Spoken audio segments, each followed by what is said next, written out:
Now, the trick with this type of rearrangement is that we've got a square root on one side, and the way to get rid of a square root on an equation like this is to square both sides. Again, so long as we do the same thing to both sides, we're okay.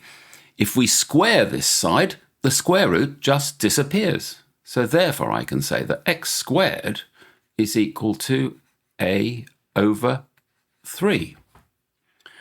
Well, if I write that the other way round, I get a over 3 is equal to x squared. I've just swapped sides. And now it's fairly easy to remove the divide by 3. We multiply both sides by 3. So I just get a. And this is now equal to 3x squared. And that is your answer.